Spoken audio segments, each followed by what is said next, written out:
اور جب ہم نے موسیٰ سے 40 رات کا وعدہ کیا تو تم نے ان کے پیچھے بچڑے کو معبود مقرر کر لیا اور تم ظلم کر رہے تھے. پھر اس کے بعد ہم نے تم کو معاف کر دیا تاکہ تم شکر کرو. اور جب ہم نے موسیٰ کو کتاب اور معجزے عنایت کیے تاکہ تم ہدایت حاصل کرو. اور جب موسیٰ نے اپنی قوم کے لوگوں سے کہا کہ بھائیو، تم نے بچڑے کو معبود ٹھہرانے میں اپنی جانوں پر ظلم کیا ہے، تو اپنے پیدا کرنے والے کے آگے توبہ کرو، پھر اپنوں کو قتل کرو. تمہارے خالق کے نزدیک تمہارے حق میں یہی بہتر ہے. پھر اس نے تمہارا قصور معاف کر دیا. وہ بے شک بڑا معاف کرنے والا ہے، بڑا مہربان ہے. اور جب تم نے موسیٰ سے کہا کہ موسیٰ، جب تک ہم اللہ کو سامنے نہ دیکھ لیں گے تم پر ایمان نہیں لائیں گے، تو تم کو بجلی نے آ گھیرا اور تم دیکھ رہے تھے. پھر موت آ جانے کے بعد ہم نے تم کو اثر نو زندہ کر دیا تاکہ احسان مانو.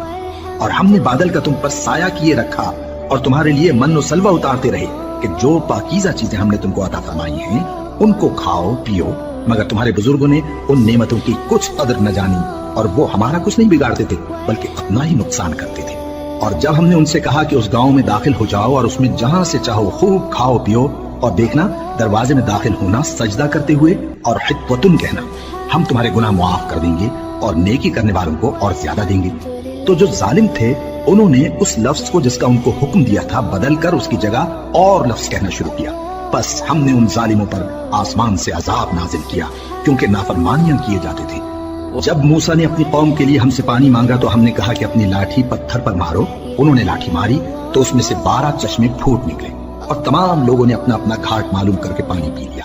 ہم نے حکم دیا کہ اللہ کی عطا فرمائی ہوئی روزی کھاؤ اور پیو اور زمین میں فساد نہ کرتے پھرنا.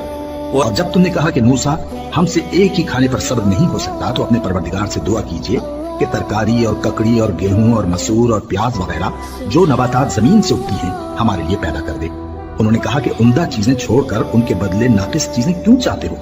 اگر یہی چیزیں مطلوب ہیں تو کسی شہر میں جا اترو، وہاں جو مانگتے ہو مل جائے گا. اور آخر کار ذلت و رسوائی اور محتاجی و بے نوائی ان سے چمٹا دی گئی اور وہ اللہ کے غضب میں گرفتار ہو گئے. یہ اس لیے کہ وہ اللہ کی آیتوں سے انکار کرتے تھے اور اس کے نبیوں کو ناحق قتل کر دیتے تھے، یعنی اس لیے کہ نافرمانی کیے جاتے اور حد سے بڑھے جاتے تھے. جو لوگ مسلمان ہیں یا یہودی یا عیسائی یا ستارہ پرست، یعنی کوئی شخص کسی قوم و مذہب کا ہو، جو اللہ اور روز قیامت پر ایمان لائے گا اور عمل نیک کرے گا تو ایسے لوگوں کو ان کے اعمال کا صلہ اللہ کے ہاں ملے گا اور قیامت کے دن ان کو نہ کسی طرح کا خوف ہوگا اور نہ وہ غمناک ہوں گے.